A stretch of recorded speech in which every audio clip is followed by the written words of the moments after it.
Bismillahirrahmanirrahim. Alhamdulillahirabbil alamin wassalatu wassalamu ala asyrafil anbiya'i wal mursalin wa ala alihi wa sahbihi ajma'in. Subhanaka la ilma lana illa ma 'allamtana innaka antal alimul hakim. Rabbi shrah li sadri wa yassir li amri wahlul 'uqdatam min lisani yafqahu qawli. Amma ba'd. Alhamdulillah ala ni'matil Islam, alhamdulillah ala ni'matil iman wa kafa biha min ni'mah. Alhamdulillah, segala puji bagi Allah Subhanahu wa taala yang memberi kita nikmat Islam iman, yang memberi kita nikmat sehat sempat, yang memberi kita umur sampai masuk di dalam salah satu bulan yang termasuk di dalam golongan bulan-bulan yang dimuliakan oleh Allah Subhanahu wa taala, dikarenakan datangnya lahirnya Nabi kita Nabi Muhammad sallallahu alaihi wasallam, yaitu bulan Rabiul Awal.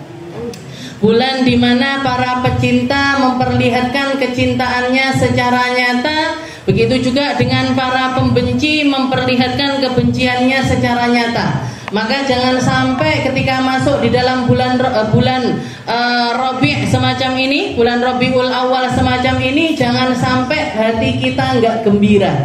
Jangan sampai jadi orang yang bersusah hati. Jangan sampai menjadi orang yang terbebani dengan kehidupan. Nikmat yang Allah Ta'ala berikan kepada kita dengan terutusnya Rasulullah Sallallahu Alaihi Wasallam menjadi salah satu alasan terkuat bagi kita untuk menjadi hamba yang benar-benar bersyukur kepada Allah Subhanahu wa Ta'ala. Tanpa meminta, tanpa negosiasi, tanpa melakukan apapun, kita dikaruniai oleh Allah Ta'ala menjadi salah satu bagian dari umat yang paling baik, memiliki Nabi yang teragung, memiliki Nabi yang memiliki kedudukan paling tinggi di sisi Allah Subhanahu wa Ta'ala. Maka sudah sepatutnya kita masuk bulan Maulid semacam ini kudu senang.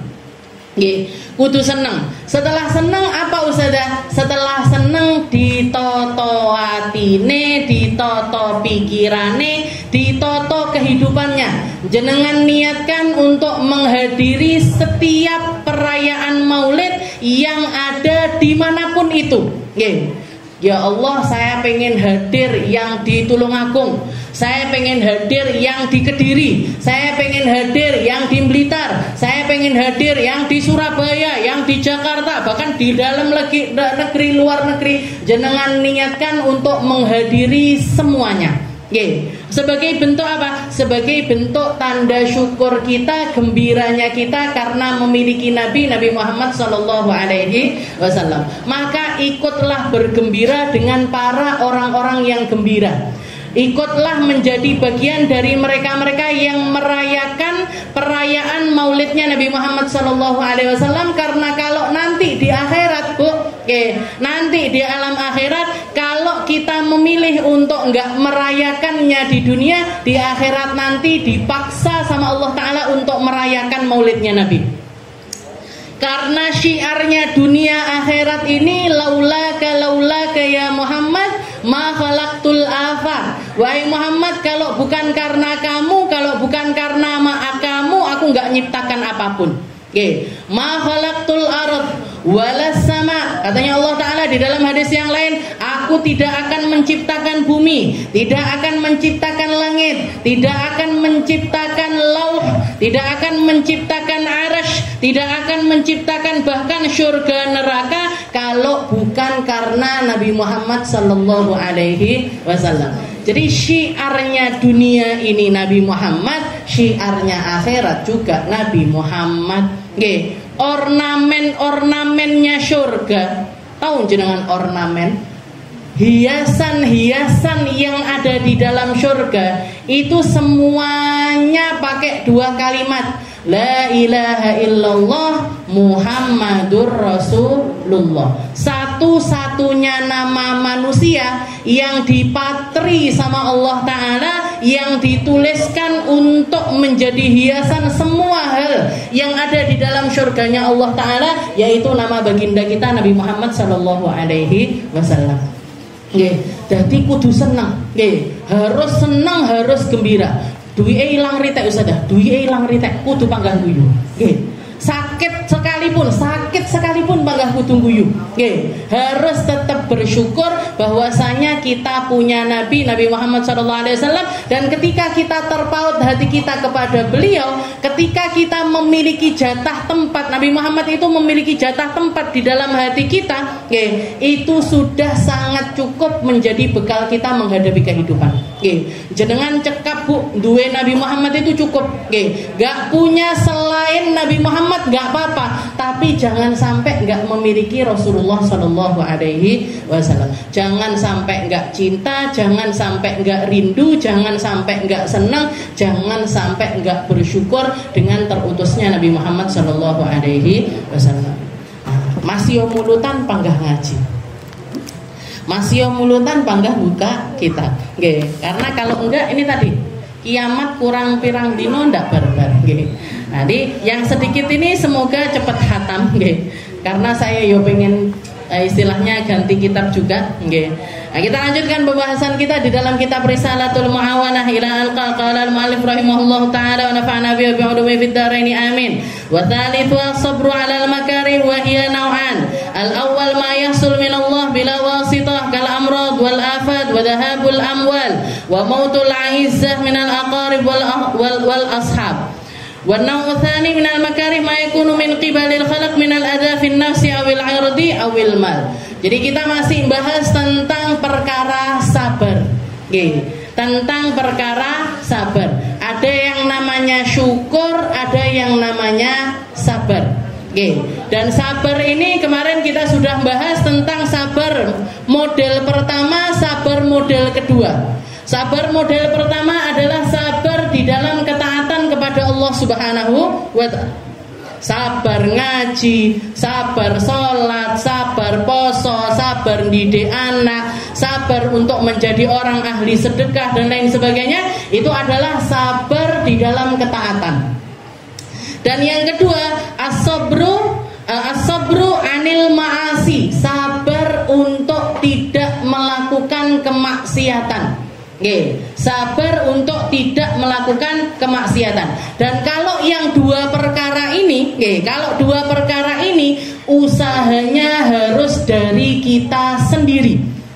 Sabar yang dua ini itu adalah dua perkara model sabar yang bersumber dari kita secara pribadi. Ya Allah, saya pengen jadi orang yang ahli bangun malam, maka mulai hari ini saya akan bangun malam sampai kapan? Sampai nyawa saya dicabut sama Allah Ta'ala.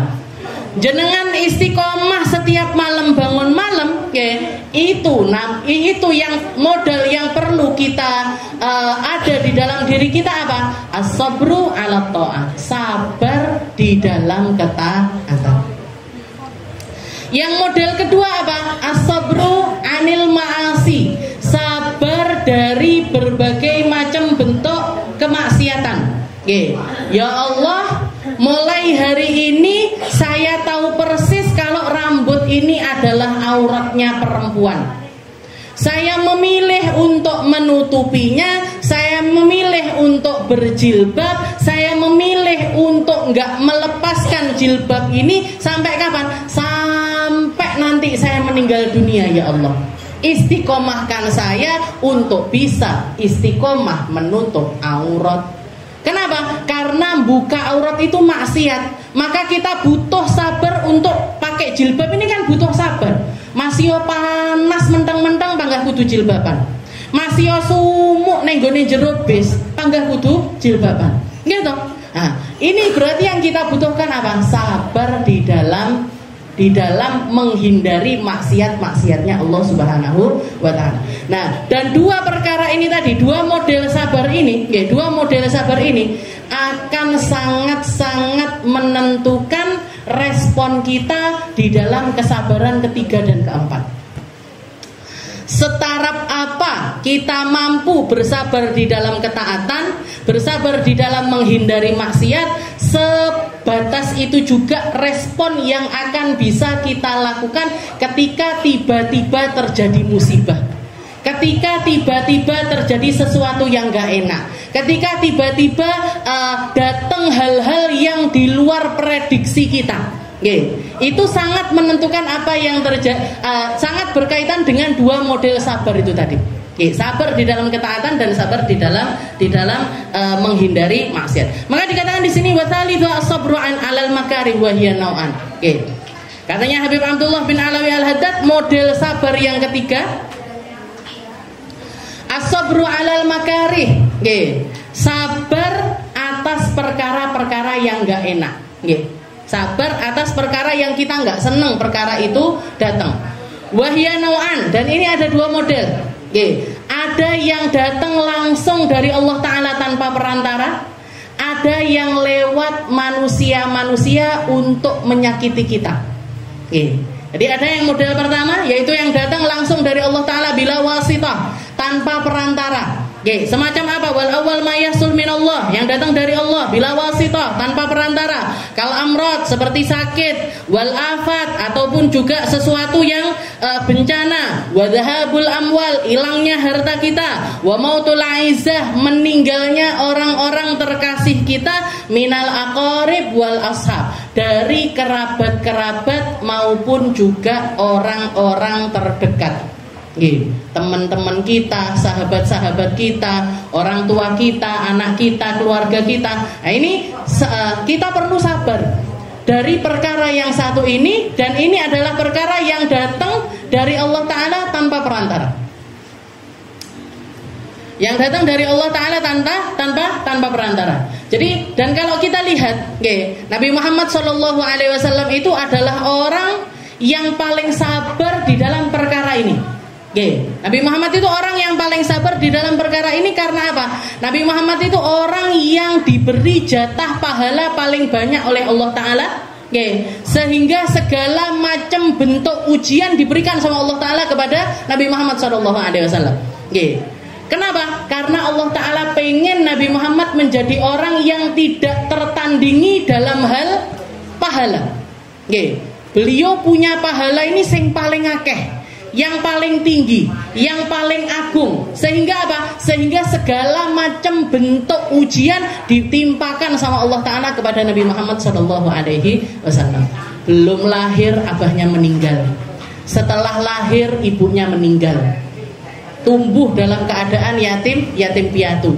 Gak lama kakeknya meninggal. Gak lama setelah itu paman yang paling membela meninggal, istri yang paling tercinta meninggal, putri-putrinya diwafatkan oleh Allah Ta'ala satu persatu, dan beliau yang menguburkan putri-putri tersebut. Cuman satu putrinya Nabi yang meninggal setelah Nabi, itu pun 6 bulan setelahnya beliau pun juga ikut meninggal dunia. Jadi jenengan bayangkan, ditinggal satu persatu anak ini rasanya kayak opo. Saya pernah dengar salah satu kisah, ada satu orang laki-laki dari Maghrib, orang Maroko, orangnya baik sekali, punya istilahnya dalam hal ekonomi itu dikasih kecukupan sama Allah Ta'ala, dikasih istri yang juga taat, pokoknya hidupnya itu secara kasat mata orang melihatnya seneng terus. Nikah punya anak, Bu.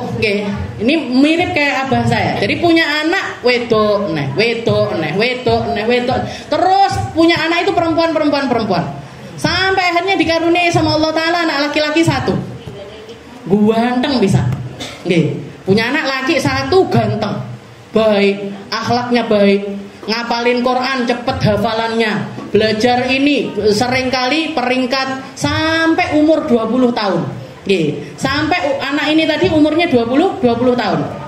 Umur dimana istilahnya sudah pas buat nikah lah, istilahnya seperti itu. Jadi abahnya ini nyiapkan pesta pernikahan gede. Dipacai, dicepak catering, dicepak nes, ngundang orang banyak, ini itu dan lain sebagainya. Persiapan pernikahan, Hamin berapa hari sebelum dia menikah, dia jalan di pinggir jalan, ada mobil nyasar entah dari mana, nabrak anak lakinya itu tadi, langsung meninggal di tempat.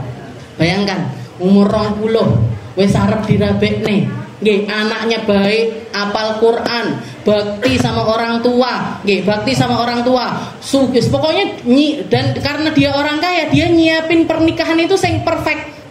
Makanannya yang paling bagus, cateringnya yang paling bagus, dekornya yang paling bagus dan lain sebagainya. Jadi istilahnya seperti itu. Jadi beliau ini bikin semua segala macam yang ada di pesta pernikahan itu ditoto luar biasa. Gak taunya tinggal berapa hari pernikahan meninggal anaknya. Jangan bayangkan. Si bapak ini tadi Bu, nangis geru-geru, nangis yang istilahnya nggak bisa dibayangkan orang lain lagi. Saking banyaknya dia nangis, saking banyaknya dia keluar air mata, sampai bola matanya itu keluar dari tempatnya. Jadi kalau orang kita mungkin ngomongnya mendulu sampean moto nih. Keluar min hadiqati. Jadi keluar dari lubangnya mata ini, keluar matanya dia. Saking banyaknya dia nangis. Jenengan bayangkan seperti apa rasanya jadi Nabi Muhammad SAW. Ditinggal anak siji, masih disisain banyak loh Bu. Masih disisain yang lainnya anak-anak, walaupun putri-putri, walaupun perempuan-perempuan, masih disisain sama Allah Ta'ala. Ini dia bisa istilahnya gini, orang punya rasa kasih kepada anaknya. Itu nggak ada orang yang lebih punya kasih dibandingkan Nabi Muhammad SAW mengasihi putrinya. Dibandingkan Nabi Muhammad, jenengan kalau ngelihat ada orang lembut sama anaknya, Nabi Muhammad lebih lembut dari dia. Kalau jenengan ngelihat ada orang sayang sama anaknya, Nabi Muhammad jauh lebih sayang kepada anaknya. Kalau jenengan ngelihat ada orang sabar ngadepi anaknya api, pendidikannya ke anaknya, Nabi Muhammad orang nomor 1 di dalam hal tersebut. Berarti jenengan bayangkan kalau orang-orang macam kita yang hatinya masih ada kerasnya, yang hatinya masih ada cueknya, yang hatinya masih ada gak pedulinya sama orang lain dan lain sebagainya, itu kalau kita kehilangan orang terkasih, rasane atine awake dhewe iki entek dah neo Nabi Muhammad SAW. Dan itu terjadi bukan cuma sekali, berkali-kali. Meninggal Abdullah, meninggal Qasim, meninggal Ruqayyah, meninggal Zainab, meninggal Ummu Kulthum. Satu persatu putrinya Nabi Muhammad SAW diambil sama Allah Subhanahu wa Ta'ala. Kenapa kok Allah Ta'ala bikin kehidupannya Nabi Muhammad seperti itu? Karena Allah Ta'ala pengen ngasih Nabi Muhammad ini pahala terbanyak, pengen ngasih Nabi Muhammad ini pahala teragung, sehingga segala macam bentuk musibah diberikan sama Allah Ta'ala kepada Nabi Muhammad SAW. Dan Nabi Muhammad nggak merasa itu sebagai sebuah bentuk kedolimannya Allah Ta'ala kepada Nabi, enggak sama sekali. Nabi Muhammad menganggap itu semuanya adalah pengangkat derajatnya beliau, penambah pahalanya beliau, menjadikan beliau orang yang semakin tinggi dan malah tambah syukure, malah tambah sabari. Itu yang terjadi kepada Rasulullah SAW. Jadi dikatakan di sini wasalitu sabru 'alal makarih wa hiya nau'an. Yang ketiga, sabar di dalam sesuatu yang kita enggak suka. Dan itu ada dua macam. Al-awwal ma yahsul minallah. Yang pertama adalah apa yang langsung datang dari Allah. Makanya awake dhewe kudu siap-siap, Bu. Orang di dunia ini samaniyatun yajri 'alal insan. Ada 8 perkara yang pasti terjadi kepada setiap manusia. Wala budda min insan, dan manusia ini harus mau nggak mau dia harus ngadepi 8 perkara tersebut. Jadi awake dhewe niki jadi manusia hidup di dunia harus siap ngadepi 8 perkara. Yang pertama Pak, sururun wa husnun. Ketika kita sedih, kita harus tahu bahwasanya akan ada kegembiraan. Ketika kita gembira, kita harus tahu kalau bakalan ada kesedihan. Jadi nggak ada orang sedih terus nggak enak, orang gembira terus juga nggak ada. Jadi ketika kita senang, kita harus siap sedih. Ketika kita sedih, harus siap senang. Harus itu. Sururun wa husnun, senang sama sedih. Setelah itu apa? Wajtima'un wa furqatun.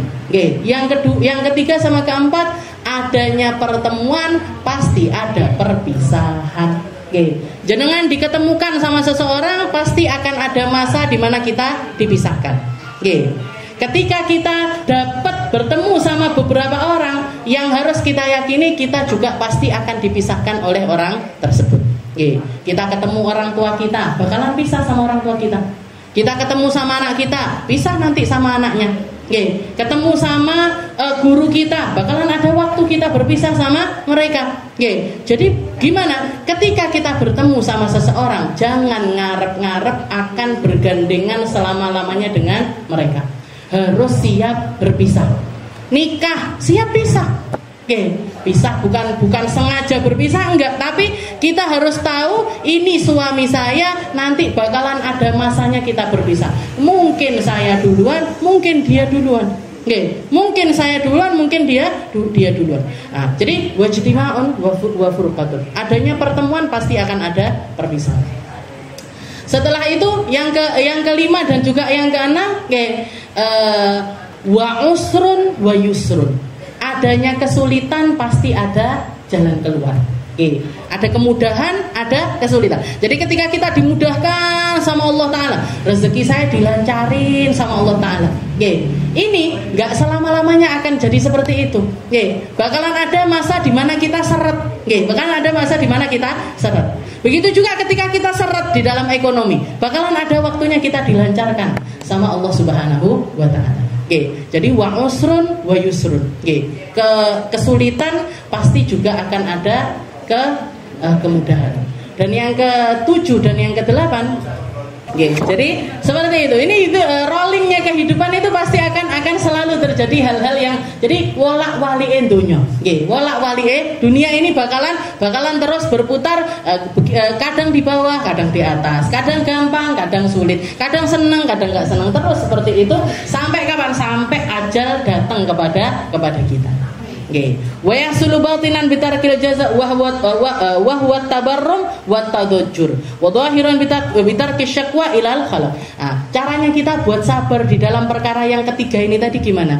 Oke, katanya Habib Abdullah bin Alawi Al-Haddad, katanya beliau wa yahsulu batinan bitarkil jaza. Oke, yang pertama harus kita lakukan ketika pertama kali dapat musibah yang nggak disangka-sangka semacam itu, atau sesuatu yang sulit yang datang langsung dari Allah Subhanahu wa Ta'ala tanpa perantaranya manusia sama sekali, yang harus kita siapkan adalah batin yang tanpa penolakan. Hati kita harus kita lepaskan dari segala macam bentuk keluhan, dari segala macam bentuk penolakan, dari segala macam bentuk at-ta'arrud 'ala Allah. Menyalahkan Allah Subhanahu wa Ta'ala. Itu harus lepas dari diri kita. Makanya dikasih obat sama Allah Ta'ala. Dikasih obat berupa kalimat untuk orang-orang yang pertama kali tertimpa musibah.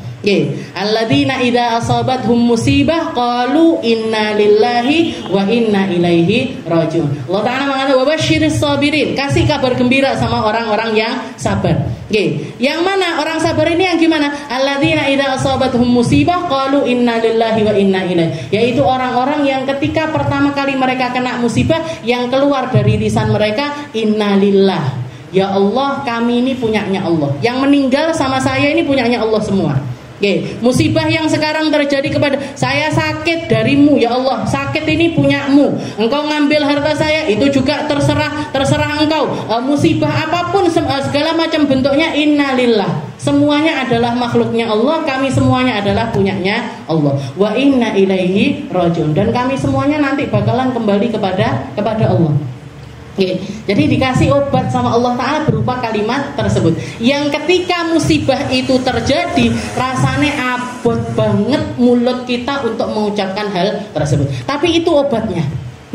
Obat itu mesti pahit, obat itu pasti gak enak, obat itu pasti sulit. Kenapa? Karena ketika kita kena musibah pertama kali, hati kita itu diliputi segala macam hal.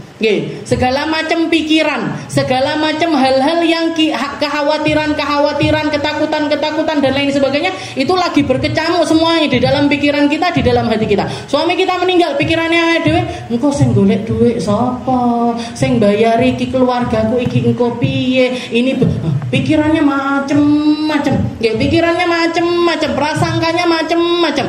Padahal sebelum ada suami kita ya hidup aja.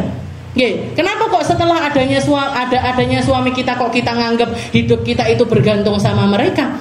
Kenapa kok kita nganggapnya mereka ini segala-galanya bagi kita? Kita ditinggal anak kita, pikirannya macam-macam. Pikirannya kita macam-macam. Padahal sebelum ada anak itu kita baik-baik saja. Kenapa setelah ada anak ini kita malah justru nggak baik muamalah kita kepada Allah Subhanahu wa Ta'ala? Makanya dikasih obat ini tadi. Salah satu obat yang bahkan hanya Allah Ta'ala berikan kepada umatnya Nabi Muhammad Sallallahu Alaihi Wasallam. Nabi Allah Yakub loh nggak dikasih, Bu. Nabi Allah Isa nggak dikasih. Nabi Allah Musa nggak dikasih. Nabi Allah Yakub ketika pertama kali dapat kabar putranya dimakan sama serigala, dibawakan bekas bajunya Nabi Allah Yusuf yang berlumuran dengan darah dan lain sebagainya. Padahal beliau tahu ini bukan darah putranya. Dan beliau tahu ada hal-hal yang dilakukan oleh kakak-kakaknya Nabi Allah Yusuf yang memperlakukannya dengan gak baik. Dibawa ke tempat yang jauh, dilemparkan di dalam sungai. Bajunya dilepaskan, dilumuri pakai darah, dilumuri pakai darah, dibawa ke abahnya, bah ini anakmu diterkam sama harimau. Siapa bapak yang nggak kaget? Tapi ketika kaget ngelihat bajunya Nabi Allah Yusuf yang keluar dari lisan beliau, waya asafali Yusuf, yo sakne Yusuf, kesiannya putraku Yusuf ini, buruknya nasibnya Yusuf. Kenapa hal semacam ini yang harus tertimpa? Waya, jadi kalimat yang keluar dari lisannya Nabi Allah Yakub adalah waya asafali Yusuf. Nabi Yakub ini kurang dekat apa sama Allah Ta'ala, Bu? Yo nabi, yo rasul. Ya dapat wahyu dari Allah Ta'ala, dapat kemuliaan yang tinggi. Orang dapat kemuliaan semacam itu sudah pasti ahli sholat, sudah pasti ahli puasa, sudah pasti tutur katanya paling baik, sudah pasti akhlaknya paling baik, sudah pasti dedikasinya di dalam ketaatan kepada Allah Ta'ala ini sudah pasti nomor 1 di dunia. Tapi nggak dikei hadiah innalillahi wa inna ilaihi rajiun sama Allah Ta'ala. Sehingga yang keluar dari lisan beliau waya asafali Yusuf. Katanya para sahabatnya Nabi, laukana, kalau misalkan Nabi Yakub itu sudah tahu ada kalimat namanya istirja, ada kalimat yang akan mengembalikan semuanya kepada Allah Subhanahu wa Ta'ala, laqalah, sudah pasti beliau akan mengucapkan kalimat tersebut. Tapi tiba-tiba enggak dikei sama Allah Ta'ala, enggak diberikan oleh Allah Ta'ala kepada Nabi Allah Yakub. Yang diberikan siapa? Umatnya Nabi Muhammad Sallallahu Alaihi Wasallam.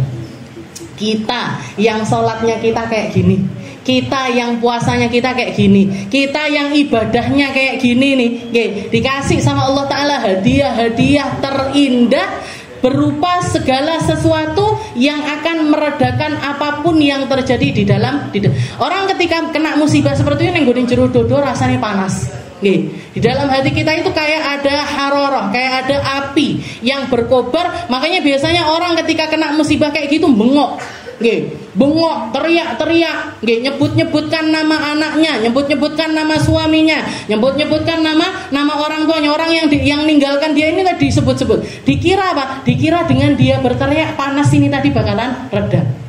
Padahal nggak akan, apa yang ada di dalam hatinya itu nggak akan bisa padam kecuali orang-orang yang ngerti makna istirja ini tadi, ngerti makna inna lillahi wa inna ilaihi rajiun.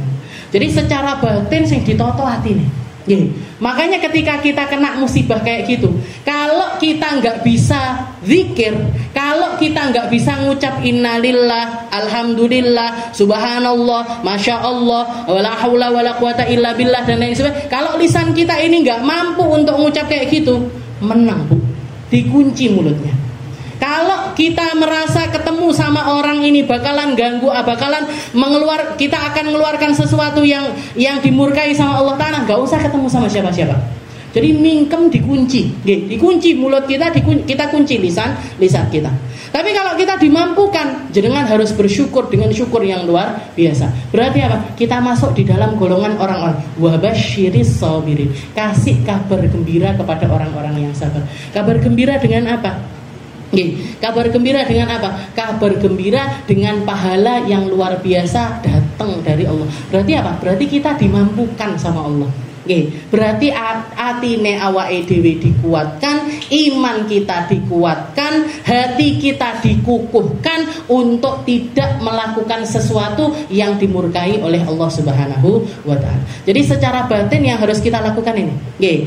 Batinan bitarkil jaza wa huwa tabarrum wa tadajjur. Jadi meninggalkan ngeluh sama siapa-siapa, ninggalin hal-hal yang kaitannya semacam itu. Wa dhahiran bitarki syakwa ilal khalaq. Nah, dan secara dohirnya tanda sabar itu meninggalkan mengeluh kepada siapapun. Cerita nggak apa-apa, menceritakan orang yang meninggal ini tadi, atau menceritakan tentang sakitnya kita, ya misalkan dikasih sakit sama Allah Taala, aku kok ini ya kepala saya itu kalau kayak gini dibuat gini rasanya sakit, jadi tapi itu hanya sekedar cerita, bukan keluhan. Bukan sebuah keluhan, tapi sekedar menceritakan aja nggak apa-apa. Seperti yang dilakukan sama Nabi Muhammad SAW. Nabi Muhammad nangis. Jadi dikatakan wa dhahiran bitarki syakwa ilal khalaq wa la yunaqiduhu wasful illah lit tabib wa faidanul ain indal musibah. Dan nggak masalah ketika kita ini melakukan dua perkara. Ketika tertimpa musibah yang semacam ini, yang datang dari Allah Taala, melakukan dua perkara ini boleh. Apa? Yang pertama, cerita kepada orang-orang yang sekiranya bisa menerima keluhan kita atau bisa memberikan solusi untuk apa yang terjadi kepada diri kita. Boleh. Jadi misalkan jenengan nggak kuat sakit, datang ke dokter, nanya, bilang sama dokter, dok, ini kepala saya yang sakit di sininya, leher saya yang sakit di sininya, tangan saya yang sakit di sininya, perut saya yang sakit di sininya. Diperiksa sama dokternya, oh bu, minum obat ini, terapi ini. Ini apa? Yang semacam ini tidak membatalkan kesabaran, tidak membatalkan pahala yang akan datang dari Allah Subhanahu wa taala. Begitu juga dengan faidhanur ruh, faidhanul ain, air mata yang ngalir. Jadi Nabi Muhammad ketika ditinggal putri-putrinya nangis. Bahkan nangisnya itu diceritakan kepada para sahabat, cerita, saya ngelihat Rasulullah itu duduk di sebelah makam putrinya, salah satu putrinya yang meninggal dunia. Itu Rasulullah nangis sampai bagian pahanya ini nempel ke perutnya. Maksudnya sampai beliau itu ngeringkuk sampai sedih yang luar biasa ketika ditinggal putrinya tersebut. Nah, yang semacam itu nggak apa-apa. Ketika ada sahabat yang bilang, "Mahadza ya Rasul, apa ini air mata ini apa ya Rasul?" Apakah jenengan nggak terima dengan takdir yang Allah Taala takdirkan? Katanya Nabi Muhammad, al-qalbu yahzan. Orang kalau hatinya sedih, air matanya ngalir. Orang kalau hatinya sedih, itu air matanya ngalir, nggak bisa diampet-ampeti. Nggak bisa diampet-ampeti air mata untuk keluar. Wala naqulu illa ma yurdi rabbana. Tapi lisan kami tidak mengucap kecuali hal-hal yang diridhoi oleh Allah Taala untuk diucapkan. Hati kami tidak keluar sesuatu kecuali yang Allah Ta'ala ridho atas perkara tersebut. Sayyidina Urwah bin Zubair, salah satu sahabatnya Nabi yang terkenal dengan kesabarannya. Sayyidina Urwah bin Zubair ini dikatakan beliau itu rutinan hariannya atau wirid hariannya itu 1/4 Al-Quran. Seperempat Al-Quran dibaca bin nador, jadi siang harinya beliau membaca Al-Quran pakai ngeliat itu, seperempat itu berarti sekitar 7 juz setengah, setengahnya kan 15 juz, gitu. Setengahnya lagi dibagi setengah lagi berarti kan 7 juz setengah, berarti jadi beliau itu membaca 7 juz setengah di siang hari. Nanti di malam hari beliau sholat malam pakai 7 juz setengah yang beliau baca di siang hari itu. Jadi totalnya dalam sehari semalam itu beliau ngaji 15 juz. Nah, kita bedakan sama Qurannya kita. Sak lembar, apa rong lembar, apa sak juz, apa rong juz. Ini sahabatnya Nabi, Sayyidina Urwah bin Zubair, salah satu putra dari Asyrah al-Mubasysyirin bil Jannah. Jadi abahnya Zubair bin Awam. Zubair bin Awam ini adalah salah satu orang yang dapat kabar gembira dari Nabi Muhammad bahwasanya beliau itu bakalan masuk ke dalam surganya Allah. Ini putranya beliau, Sayyidina Urwah.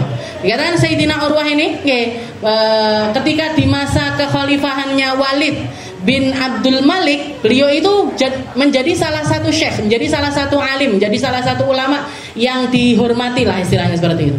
Nah, suatu hari beliau itu pergi ke daerah Dimishq, daerah Damaskus, daerah daerah masih masuk kategori Syam sana. Beliau melakukan perjalanan dari Madinah ke Damaskus. Hampir nyampe ke, jadi istilahnya setelah setengah perjalanan, setelah setengah perjalanan, Sayyidina Urwah ini ngerasa di bagian ujung kakinya itu kayak ada qurrah, kayak luka, luka, tapi ditunggu beberapa hari nggak sembuh-sembuh, dan lukanya itu dengan cepat nyebar, nyebar sampai dikatakan begitu nyampe ke daerah Damaskus, beliau itu sudah dibopong sama orang-orang, dibawa dalam keadaan dibopong sama raja atau gubernur daerah tersebut. Walid ini tadi disuruh datangkan dokter, panggilkan dokter, suruh meriksa Sayyidina Urwah. Diperiksa, mungkin kalau orang sekarang namanya penyakitnya diabetes, yang basah. Jadi kena luka sedikit gak kering-kering terus jalar kemana-mana. Katanya dokter ini langsung bilang, oh ini nggak bisa ini wahai syekh, ini nggak bisa, ini nggak bisa sembuh kecuali harus diamputasi. Dan kalau misalkan lukamu ini sampai ilar rukbah, sampai ke daerah lutut, kamu mesti bakalan meninggal dunia. Maka sebelum jalar sampai ke lutut, maka harus dipotong. Katanya Sayyidina Urwah, pertama beliau nggak mau, beliau nggak nolak. Istilahnya aku tak pengobatan nenggone omahku ae, aku tak pengobatan di Madinah aja. Jangan, ini kan istilahnya lagi perjalanan di luar negeri. Kayak kita misalkan lagi perjalanan ke ke Jakarta gitu lah, terus sakit, kan milih ayo, terus aku tak pengobatan neng Tulungagung ae lah, kan gitu. Nah, beliau juga mikirnya gitu, saya tak pengobatan. Katanya dokternya nggak bisa, ini bakalan cepet sekali nyebar, dan kalau sampai ke sini nanti kamu bakalan meninggal dunia. Terus gimana? Ya sudah, harus diamputasi. Harus diamputasi.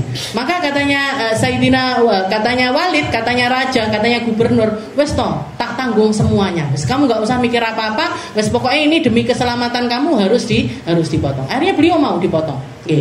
Dikatakan ketika mau proses operasi, zaman itu nggak ada bius, nggak ada apa-apa. Jadi otomatis dokter ini ngasih mukhaddirat. Mukhaddirat itu kayak obat, kayak homer, kayak minuman keras, alkohol. Biar ketika diminum beliau itu nggak sadar. Ketika minum obat itu tadi beliau nggak sadar, sehingga nanti ketika dipotong kakinya ini nggak merasakan sakit yang sangat-sangat. Katanya Sayyidina Urwah, ini obat apa? Ini obat biar jenengan dibuatnya dari apa? Ini ada campuran alkoholnya ini itu, dan katanya beliau nggak mau saya nggak mau diobati dengan sesuatu yang diharamkan sama Allah Ta'ala. Terus gimana? Kalau jenengan dioperasi ini nanti operasinya pakai geraji loh ya.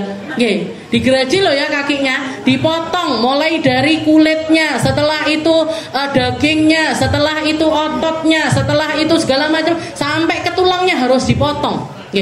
Katanya Sayyidina Urwah, gini aja, kalau kamu memang mau motong kaki saya nanti tak sholat aja.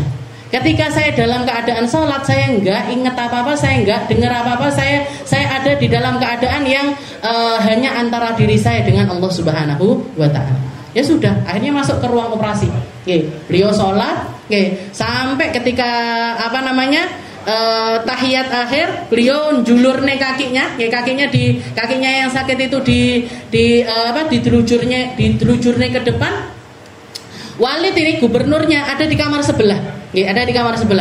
Ketika prosesi pemotongan kakinya itu, dikatakan mulai dari awal sampai akhir, orang-orang yang ada di kamar sebelah tidak mendengar keluhan sedikit pun.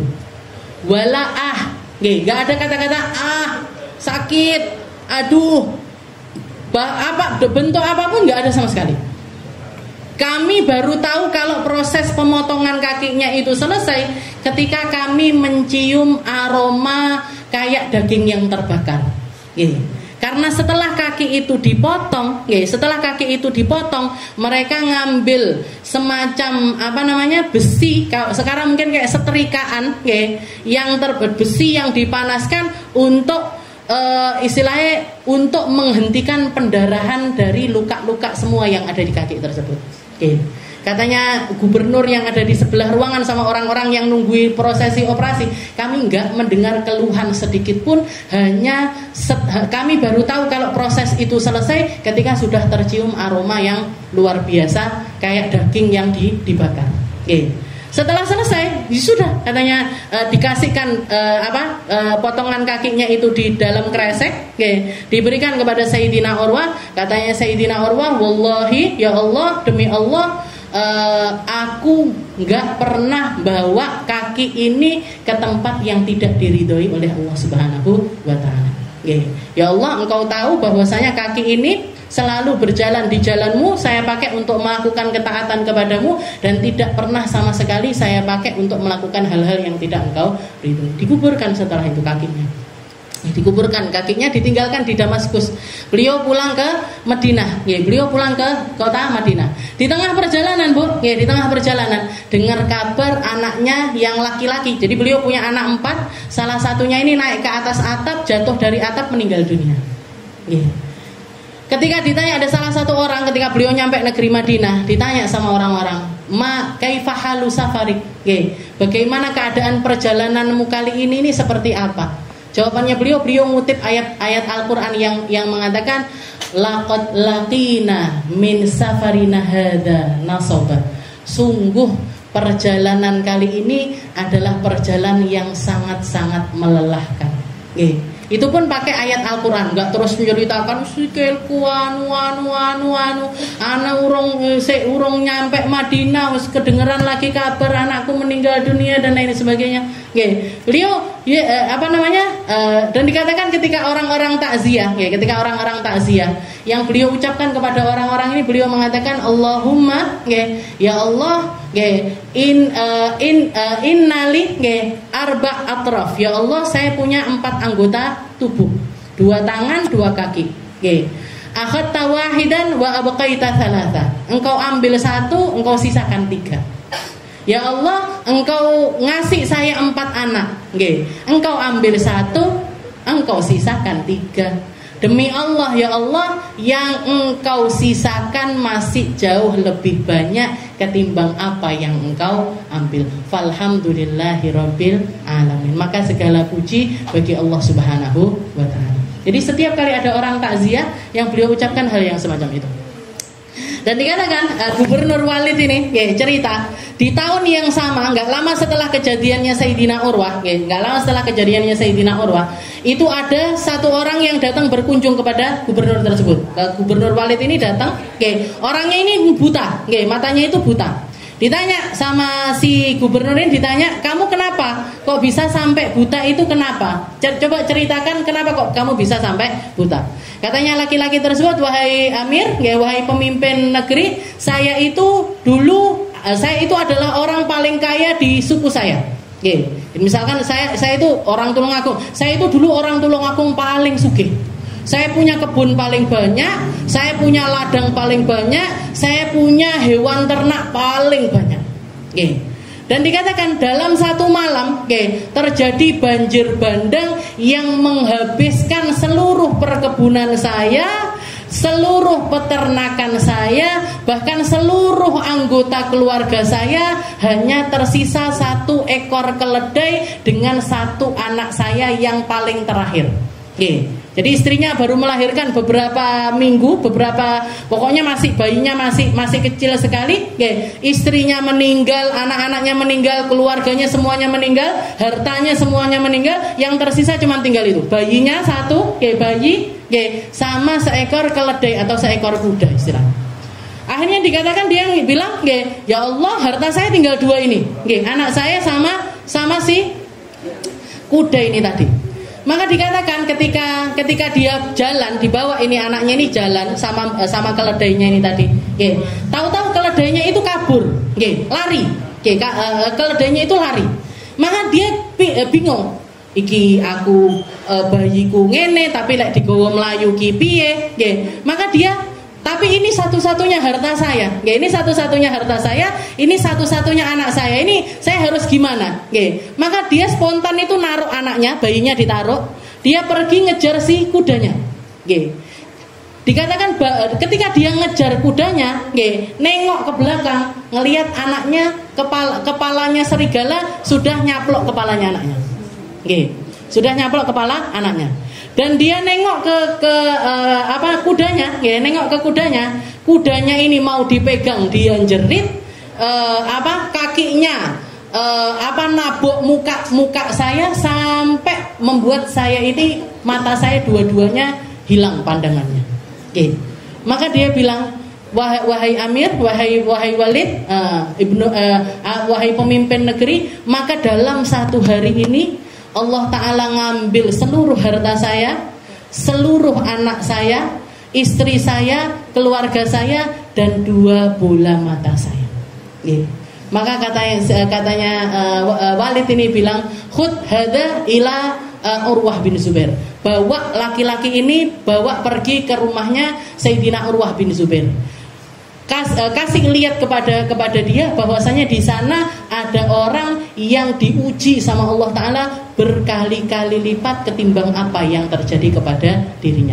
Dia punya 4 anggota, diambil 1 sama Allah Ta'ala. Dia punya anak 4, diambil 1 sama Allah Ta'ala. Yang disisakan sama Allah Ta'ala masih jauh lebih banyak. Istrinya ada, hartanya nggak kenapa-kenapa, ilmunya masih ada, matanya masih bisa melihat. Lah orang ini, bayangkan, jangan bayangkan, sehari, dalam waktu sehari, itu semua hal yang ada di dalam dirinya diambil semuanya oleh Allah Subhanahu wa Ta'ala. Nah, ketika kalau kita itu sedih atau ditimpa musibah atau dikasih sama Allah Ta'ala penyakit dan lain sebagainya, jenengan delok orang-orang yang ada di bawahnya kita.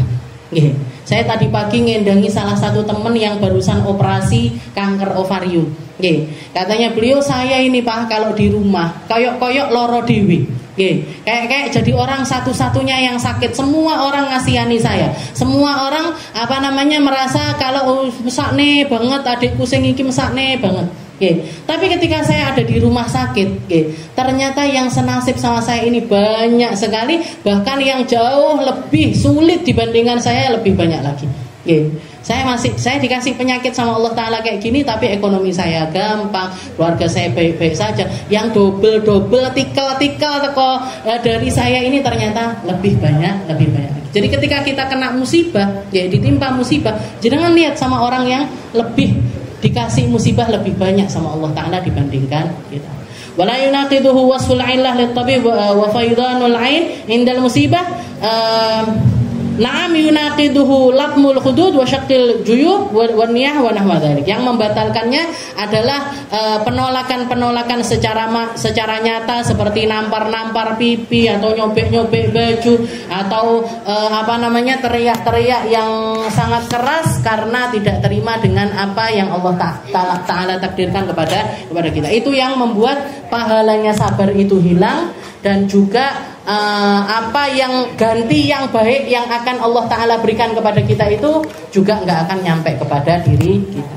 Nas'alullah salamah. Mungkin kita semuanya dijadikan orang-orang ahli sabar sama Allah Ta'ala, dikasih kesabaran, dikasih porsi dari kesabaran, bisa nirukan sabarnya Nabi Muhammad SAW, bisa nirukan sabarnya orang-orang terdahulu, bisa nirukan sabarnya orang-orang yang telah merasakan halawatus sabr, sudah merasakan manisnya bersabar di jalan Allah Subhanahu wa Ta'ala, sehingga hidupnya tanpa mereka punya musibah tapi seperti orang yang nggak punya musibah.